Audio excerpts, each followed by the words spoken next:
back to this, is you talked about buying used, and if you're buying a used container, keeping an eye on how much patching has been done to it and things like that. Well, it's not just ugly. The other side of that is it kind of adds an area where it's likely to rust first in future. Welding, by its very definition, can be a weakness in terms of that. So, and again, it may well be that they painted the outside, but they didn't paint the inside. Right. And so, if it's open to the elements, it will oxidize, it will rust, and it will bubble straight back through.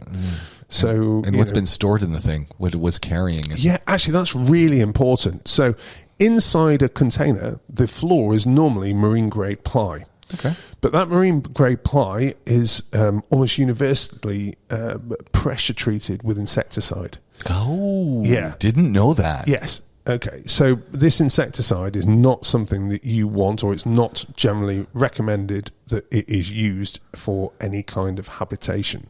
So the first thing that you would need to do is to take it out and put something different in there. So that's a little bit of a job as well. Yeah, well, I took for the floor that we had, we took all of that out and I put 22mm marine grade ply straight back in. Yeah.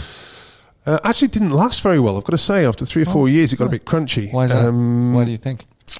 Humidity underneath? No, I think poor quality marine grade board. Yeah, I don't think the board was of the level that it should have been, which is slightly irritating. But it's not cheap marine grade plywood either. No, it wasn't. It wasn't. But again, we got a new stuff down there, and I retreated it. So even though it's supposed to be treated, we treated it again, and then put the floor back down before I sold it. So it's one of those, isn't it, where there's always going to be something. So, yeah. And we'd taken the roof off, if you can imagine, so it was very exposed to the elements. In fact, we'd use sail shades over the top of it. Okay. I got custom made sail shades. That looked nice. Yeah, it was. It did look good.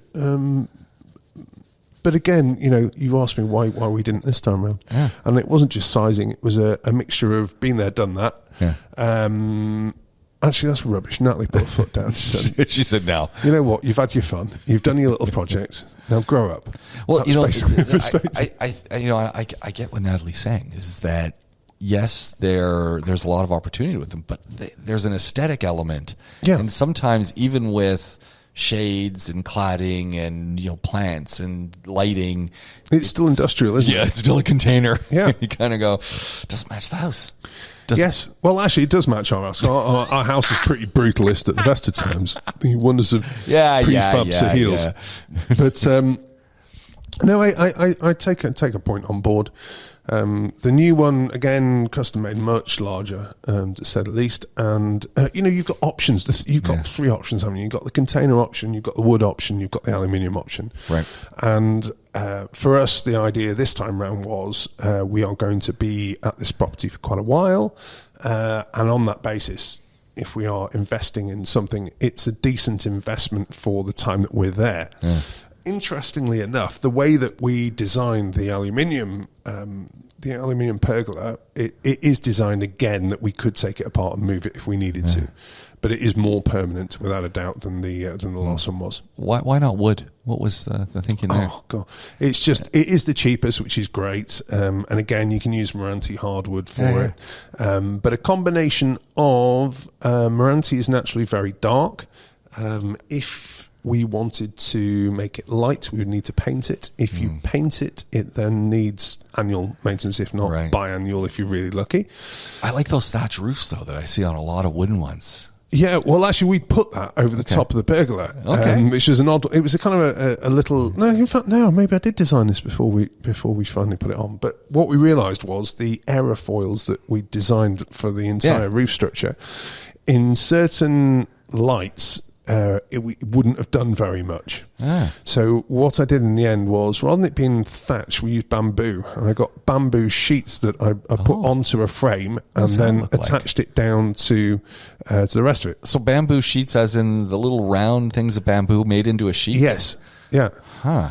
Yeah, it's an interesting one. Yeah, I've never heard of this. No, it wasn't. It was just straight out of our heads. We did a really successful bamboo Meranti framed fence that works really, really well.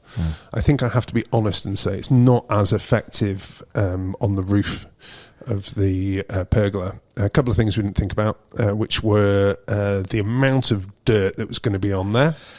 Yeah. which means it needs a lot of cleaning, especially after rain and that kind of stuff. And secondly, the bamboo, actually, it's not really our fault, but the bamboo that we got wasn't as dry as we would have ideally liked, so it's got a little bit mildewy in places. Okay. But the nice thing is we can rip it off without any real effect, and to redo it is 1,000 dirhams. So if we decide to go down the same route, I might probably no, maybe not.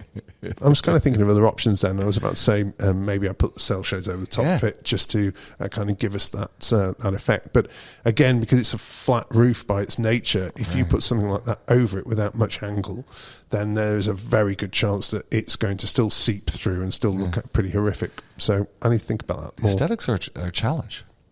Yes, they are. Also, we made as we mentioned before, we, James, made a design error.